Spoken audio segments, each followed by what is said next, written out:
Hello everyone, सुप्रभातम। मैं Pravesh Sharma, welcome back to my channel. आज का हमारा टॉपिक है रस, यानी कि संस्कृत विषय के अंतर्गत रस के विषय में आज हम प्रकाश डालेंगे। तो आइए इसी टॉपिक को शुरू करते हैं। रस काव्य की आत्मा होता है। इसका प्रयोग भारतीय वाङ्मय में वैदिक काल से ही होता रहा है। इस शब्द का कोशगत अर्थ है सार, जल, कटु, अम्ल, मधुर आदि 6 रस। काव्यशास्त्रीय अर्थ में रस का प्रयोग उस आनंद की अनुभूति के अर्थ में होता है जो काव्य श्रवण या नाटक दर्शन से आविर्भूत होता है। इस शब्द की व्युत्पत्ति 2 प्रकार से होती है। सबसे पहले देखते हैं हम रसस्यते आस्वाद्यते इति रसा, अर्थात जिसका आस्वादन किया जाए। दूसरा है सरते इति रसः, अर्थात जो प्रवाहित हो, यानी कि प्रवाहित हो वही रस है। वर्ण विपर्य के आधार पर सरह से रस बना या फिर रस बन जाता है। इसमें हमने जो व्युत्पत्ति 2 प्रकार से देखी, फिर से एक बार प्रकाश डाल लेते हैं। जिसमें पहली व्युत्पत्ति है रसस्यते आस्वाद्यते इति रसा, अर्थात जिसका आस्वादन किया जाए, और दूसरी व्युत्पत्ति है सरते इति रसः, अर्थात जो प्रवाहित हो वही रस है। वर्ण विपर्य के आधार पर सरह से रस बन जाता है। अब इसी के साथ हम देखेंगे इसकी परिभाषा, यानी कि डेफिनेशन। विभाव, अनुभाव, सात्विक भाव और व्यभिचारी भावों के द्वारा आस्वादन के योग्य किया गया स्थायी भाव ही रस कहलाता है, अर्थात अपने सहायक से परिपुष्ट होकर प्रधान मनोभाव की अभिव्यक्ति ही रस संज्ञा से अभिहित होती है। ये प्रधान भाव स्थायी कहलाते हैं। इसके सहायक भाव हैं संचारी भाव, क्योंकि ये संचरण करते रहते हैं। एक ही मनोभाव कभी वीर रस का पोषण करता है और कभी वही अन्यत्र श्रृंगार का अंग बन जाता है। इसी कारण इसका दूसरा नाम व्यभिचारी भाव भी है। रस की परिभाषा अनेक काव्यशास्त्रियों ने भिन्न भिन्न प्रकार से दी है। भरतमुनि ने विभावानुभाव व्यभिचारी संयोगाद रस निष्पत्ति, अर्थात विभाव, अनुभाव एवं व्यभिचारी भावों के संयोग से रस निष्पत्ति बतलाई है। इस परिभाषा से रस निष्पत्ति की प्रक्रिया की ओर संकेत मिलता है। इस सूत्र में संयोग और निष्पत्ति 2 शब्द महत्वपूर्ण हैं और इन्हीं दोनों शब्दों पर आचार्यों ने अपने अपने मत दिए हैं। अधिकांश विद्वान ये मानते हैं कि संयोग का अर्थ किसी स्थायी भाव के अनुकूल विभाव, अनुभाव तथा व्यभिचारी भावों का सम्मिलन है। भट्ट लोल्लट निष्पत्ति का अर्थ उत्पत्ति मानते हैं। इस मत को काव्य प्रकाशकार ने अपने रस प्रकरण में विस्तार से व्याख्यायित किया है। शंकुक निष्पत्ति का अर्थ अनुमिति तथा भट्ट नायक निष्पत्ति का अर्थ भुक्ति कहते हैं। यहाँ फिर से एक बार देख लेते हैं इसके लिए, क्योंकि इससे संबंधित प्रश्न अनेक परीक्षाओं में पूछ लिए जाते हैं। भट्ट लोल्लट निष्पत्ति का अर्थ उत्पत्ति करते हैं, तो प्रश्न यहाँ बन सकता है कि भट्ट लोल्लट निष्पत्ति का क्या अर्थ करते हैं, तो ये करते हैं उत्पत्ति। इस मत को काव्य प्रकाशकार ने अपने रस प्रकरण में विस्तार से व्याख्यायित किया है। और शंकुक निष्पत्ति का अर्थ अनुमिति या फिर भट्ट नायक जो है निष्पत्ति का अर्थ भुक्ति कहते हैं, यानी कि भट्ट नायक भुक्ति कहते हैं और शंकुक अनुमति कहते हैं।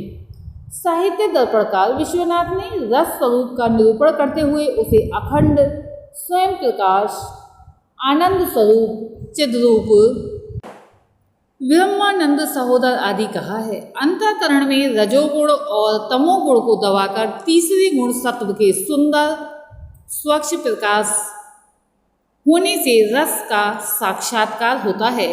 रस के साक्षात्कार के समय दूसरे विषय का स्पर्श तक नहीं होता। रसास्वाद के समय विषयांतर का ज्ञान अनुभूत नहीं होता, अतः ये ब्रह्मानंद के समान होता है। ब्रह्मास्वाद में आनंद, अस्मिता आदि आलम्बन रहते हैं। रस सामग्री के विवेचन से पूर्व विद्वानों द्वारा प्रतिपादित लक्षणों को संक्षेप में हम इस प्रकार से देख सकते हैं। सबसे पहले हम देख रहे हैं आचार्य विश्वनाथ के अनुसार इनका जो मत है, विभावेन भावेन व्यक्तः संचारिणा तथा रसतामेति ही रत्यादि स्थायी भाव सचेतसाम। आचार्य मम्मट लिखते हैं, विभावानुभावास्तद कथयन्ते व्यभिचारिणः व्यक्तः सा तैर्भावादेः स्थायी भावो रसा स्मृतः। आचार्य विश्वनाथ लिखते हैं, आचार्य विश्वनाथ ने जो लिखा है, सबसे पहला यहाँ पर जो कारिका एक तरह से लिखी गई है वो बता दी गई है। अब हम देखेंगे आचार्य धनंजय लिखते हैं, विभावेरनुभावेश्च सात्विक व्याभिचारिभिः आनीयमानः स्वाध्यत्वं स्थायी भावो रसा स्मृता। अर्थात विभाव, अनुभाव, संचारी भाव से अभिव्यक्त हुए रति आदि स्थायी भाव सहृदय सामाजिकों के हृदय में रसता को प्राप्त होते हैं, अर्थात रस रूप में परिणति को प्राप्त होते हैं। अब जो यहाँ पर सभी का मत है, यानी कि जो हमने देखा आचार्य विश्वनाथ का, आचार्य मम्मट का और आचार्य धनंजय का, तो लगभग हमें देखने में एक जैसी जो है शब्द प्रतीत होते हैं, लेकिन इनमें काफ़ी भेद है। इसी प्रकार की परीक्षाओं में प्रश्न पूछ लिए जाते हैं कि ये जो अग्रलिखित पंक्तियाँ हैं वो किसके द्वारा लिखी गई हैं, तो इसमें कन्फ्यूजन रहता है। अतः इनको जो है अच्छी प्रकार से स्मरण करना होगा। रस के प्रमुख 3 अंग हैं, विभाव, अनुभाव एवं व्यभिचारी भाव। इन सभी के सामान्य गुण योग से ही रस निष्पत्ति होती है। अब हम देखेंगे विभाव। विभाव की व्युत्पत्ति बी प्लस भू प्लस गांव से हुई है, जिसका अर्थ है कारण, निमित्त या हेतु। संसार में जो पदार्थ लौकिक रत्यादि भावों के उद्बोधक हुआ करते हैं, शास्त्र में वाचिक, आंगिक एवं सात्विक अभिनय के सहारे चित्तवृत्तियों का विशेष रूप से विभावन अथवा ज्ञापन कराने वाले हेतु, कारण अथवा निमित्त को विभाव कहते हैं। विभावन का अर्थ केवल ज्ञापन ही नहीं, अपितु इसका अर्थ आस्वाद, योग्यता तक पहुंचाना भी है। अतएव कहा जा सकता है कि विभाव वासना रूप में अत्यंत सूक्ष्म रूप से अव्यवस्थित रति आदि स्थायी भावों को आस्वाद योग्य बनाते हैं। ये 2 प्रकार के होते हैं, आलम्बन विभाव तथा उद्दीपन विभाव। अब हम देखेंगे आलम्बन विभाव। आलम्बन शब्द को देखते हैं, आ प्लस लंब प्लस लिट का व्युत्पत्ति परक अर्थ है आधार या फिर सहारा। जिनका आलम्बन लेकर रति आदि स्थायी भाव उत्तेजित या जागृत होते हैं, उन्हें आलम्बन विभाव कहते हैं। जैसे श्रृंगार रस में रति स्थायी भाव के आलम्बन नायक नायिका हैं। आलम्बन के भी 2 भेद होते हैं, आश्रय तथा विषय। जिसमें रस जागृत होता है उसे काव्य शास्त्र में आश्रय कहा गया है। जैसे यदि नायिका आलम्बन है तो नायक आश्रय होगा, और यदि नायक आलम्बन है तो नायिका आश्रय होगी। रत्यादि भावों के जागृत होने में कारण स्वरूप विभाव ही विषय कहलाते हैं। उद्दीपन, जैसा कि अभी हमने देखा था आलम्बन विभाव और उद्दीपन विभाव, तो अब देखेंगे उद्दीपन। उद प्लस दीप प्लस जलाना प्लस ऋण तो प्लस लिट, यानी कि उद दीप मतलब जलाना, ऋणज लिट का अर्थ है बढ़ाना। जो रति आदि स्थायी भावों को बढ़ाते हैं वे उद्दीपन विभाव कहलाते हैं। जैसे आलम्बन की सुंदर वेशभूषा तथा उसकी चेष्टाएं और उपवन, चंद्र ज्योत्सना, एकांत स्थान, मंद सुगंध समीर आदि रत्यादि भावों को बढ़ाते हैं, यानी कि इनमें वृद्धि करते हैं।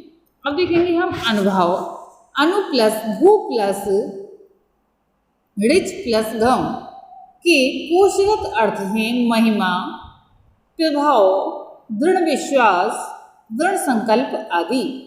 काव्यशास्त्र या कहीं साहित्य शास्त्र में स्थायी भावों का अनुभव कराने वाले भावों को अनुभाव कहते हैं। यह कहा जाता है भाव जागृति के पश्चात होने वाले अंग विकारों को अनुभाव कहते हैं। रस विशेष में आलम्बन, नायक, नायिका आदि तथा उद्दीपन, चंद्रोदय आदि भावों या कहें विभावों द्वारा आश्रय नायिका, नायक आदि के हृदय में उद्भूत स्थायी भाव या फिर मनोविकार विशेष को प्रकट करने वाली शारीरिक चेष्टाएं अनुभाव कहलाती हैं। सात्विक, कायिक तथा मानसिक ये अनुभाव के 3 प्रकार होते हैं। सात्विक अनुभाव शरीर की स्वाभाविक क्रिया के रूप में होते हैं। उनके ऊपर आश्रय का कोई वश नहीं रहता, वे अपने आप ही होते हैं, न वे रोके जा सकते हैं और न उनके लिए प्रयत्न ही किया जा सकता है। कायिक अनुभाव अंगों की चेष्टाओं के अनुरूप होते हैं जो आश्रय के अधीन होते हैं, जैसे भ्रू भंगिमा, कटाक्षपात, कूदना, मुट्ठी बांधना आदि। तीसरे प्रकार के अनुभाव मन के द्वारा किए जाने वाले प्रमोद आदि मानसिक अनुभाव कहलाते हैं। विश्वनाथ के अनुसार अनुभव का लक्षण उद्बुद्धम कारणे स्वहे स्ववहि भावहं प्रकाशयन् लोके इह कार्यरूप स्वानुभव काव्य नाट्ये। 10 रूपक के अनुसार अनुभवो विकारस्तु भावः संसूचनात्मकः, अर्थात रति आदि भावों को सूचित करने वाला विकार शरीर आदि का परिवर्तन अनुभाव है। इसी के साथ अब हम देखेंगे व्यभिचारी भाव। व्यभिचारी शब्द में बी प्लस अभी प्लस चर धातु का योग है। वाक, अंग तथा सत्वादि द्वारा विविध प्रकार के रसानुकूल संचरण करने वाले भावों को व्यभिचारी अथवा संचारी भाव कहते हैं। ये भाव स्थायी भाव के सहकारी कारण होते हैं तथा सभी रसों में संचरण करते रहने के कारण संचारी भाव की संज्ञा से अविहित होते हैं। व्यभिचारी भाव स्थायी भाव के परिपोषक तथा उन्हें रस अवस्था तक पहुंचाने वाले होते हैं। इनका आविर्भाव तिरोभाव होता रहता है, इसलिए उन्हें अचिर, अनवस्थित, जन्म वाला तथा संचारी भी कहा जाता है। इसका लक्षण आचार्य विश्वनाथ के अनुसार इस प्रकार से है। विशेषादभिमुख्येन चरणाद व्यभिचारिणः स्थायोन्मग्नः निर्मग्नः स्त्रियश्च तद्वदः। 10 रूपकार धनंजय ने व्यभिचारी भावों को सागर में तरंगों के समान बताया है। विशेषादाभिमुख्येन चरन्तु व्यभिचारिणः स्थायोन्मग्नाः निर्मग्नाः कल्लोलाः इवादितो। ये निर्विद आदि 33 व्यभिचारी भाव होते हैं। अब हम देखेंगे स्थायी भाव। स्था प्लस ऋणिनिहि प्लस युक्त स्थायीन का व्युत्पत्ति परक अर्थ है टिकने वाला या स्थित रहने वाला। काव्यशास्त्र के संदर्भ में स्थायी भाव का अर्थ है वह मूल भाव जो चित्त में चिरकाल तक वासना रूप में स्थित रहता है तथा जिसे विरुद्ध या विरुद्ध भाव दबा या छिपा नहीं सकते। काव्य में स्थायी भाव ही अनुकूल विभाव, अनुभाव तथा व्यभिचारी भावों के संयोग से रस रूप प्राप्त करने में समर्थ होता है। साहित्य दर्पण में स्थायी भाव का लक्षण इस प्रकार से है। अविरुद्धा विरुद्धा वा इयं तिरोधादो मक्षमः आस्वादः अंकुः कंदोः असहो भावः स्थायीति सम्मतः। धनंजय ने स्थायी भाव को लवणाकार के समान बताया है। उन्होंने लिखा है विरुद्धेः विरुद्धेर्वाह भावैर्विच्छिद्यतेः नायः आत्मभावं नयतन्यान सा स्थायी लवणाकारः। अर्थात जो रति आदि भाव अपने से प्रतिकूल अथवा अनुकूल किसी प्रकार के भावों के द्वारा विच्छिन्न नहीं होता और लवणाकार यानी कि नमक की खान या समुद्र के समान अन्य सभी भावों को आत्मसात कर लेता है, वही स्थायी भाव है।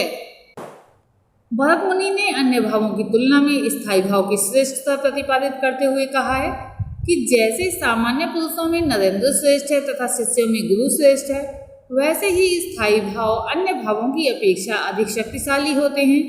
स्थायी भाव में आस्वादत्व अथवा रसनीयता, उत्कटत्व, सर्वजन सुलभत्व औचित्य की विशेषताएं होती हैं। इन्हीं विशेषताओं के आधार पर रति, ह्रास, शोक आदि 9 स्थायी भाव माने जाते हैं।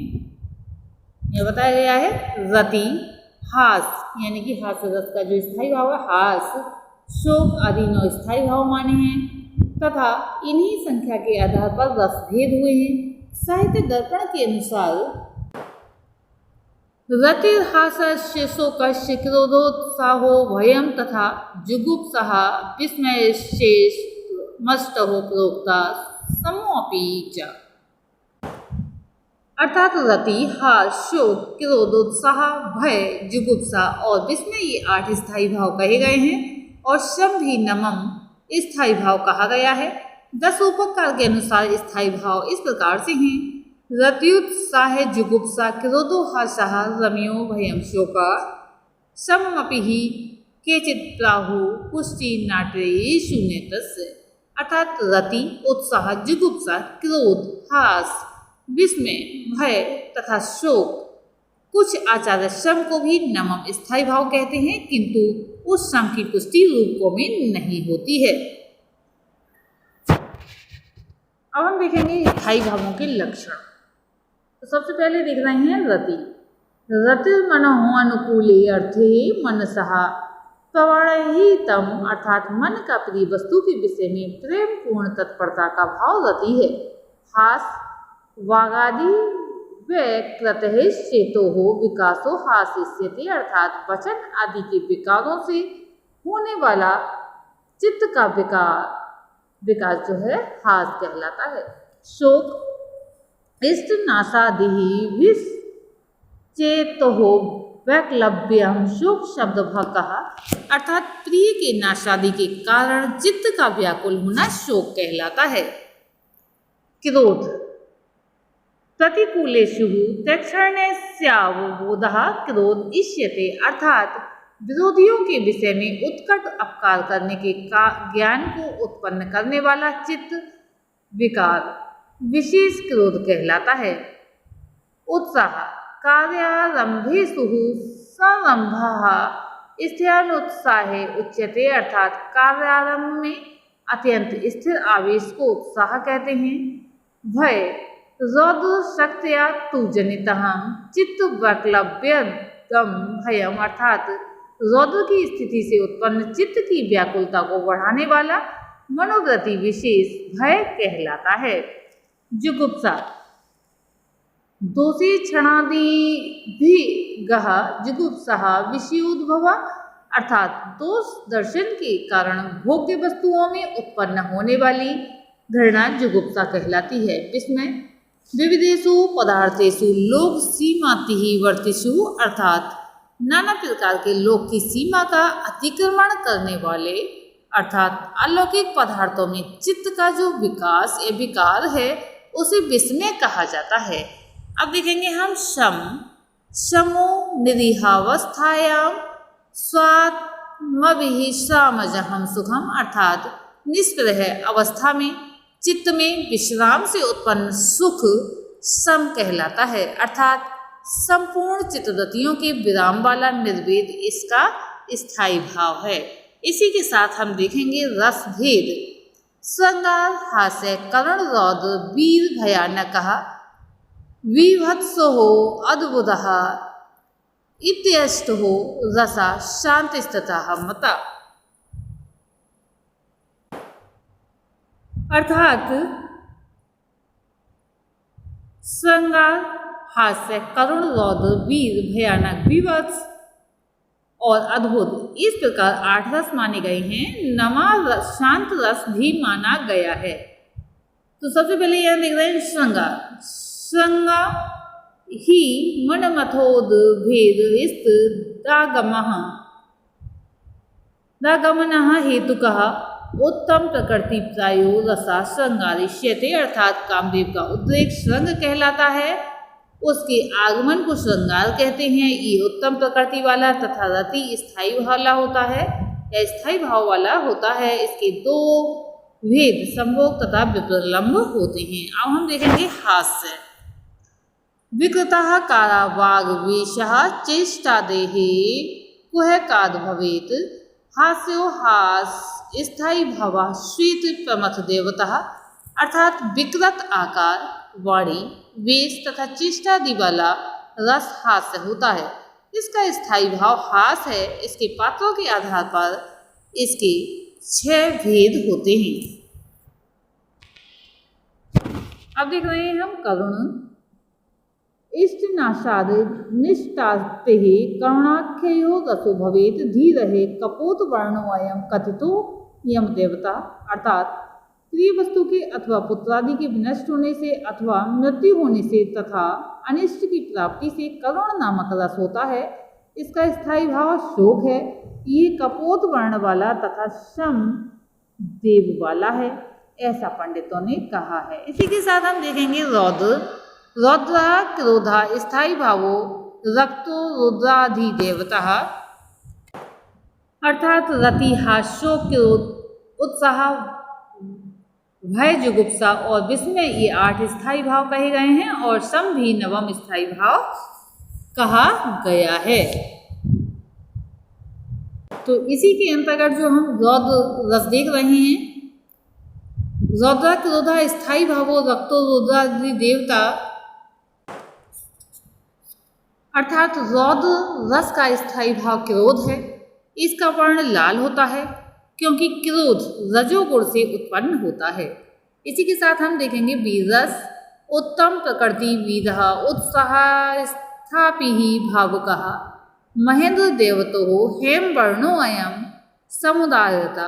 अर्थात उत्कृष्ट धीरोदात्त गुणों से युक्त नायक वाला उत्कृष्ट उत्साह स्थायी भाव वाला वीर रस कहलाता है, यानी रस वीर कहलाता है। यह महेंद्र देवता तथा सुवर्ण वर्ण वाला होता है। इसके 4 भेद होते हैं, दानवीर, धर्मवीर, युद्धवीर तथा दयावीर। अब हम देखेंगे भयानक रस। भयानको भय स्थायी भावो कालाधिदेवता इसी नीचः प्रकृति ही कृष्णो मत अत्वः वायुसारदे। अर्थात इसका स्थायी भाव भय है। यमराज अधिष्ठाता देवता हैं। स्त्री जाति तथा अधम पुरुष से आश्रित रस भयानक कहलाता है। अब देखेंगे हम बीभत्स में जुगुप्सा स्थायी भाव होता है। नील वर्ण तथा महाकाल देवता वाला बीभत्स रस होता है। इसी के बाद देखेंगे हम अद्भुत। इसका स्थायी भाव विस्मय होता है। पीत वर्ण वाला तथा गंधर्व देवता वाला होता है। और लास्ट में हम देख रहे हैं शांत सम स्थायी वाला, यानी कि स्थायी भाव वाला रस शांत होता है। इसके देवता श्री नारायण हैं। तो आज की इस वीडियो में हमने देखा रस के विषय में। आज के लिए इतना ही। धन्यवाद।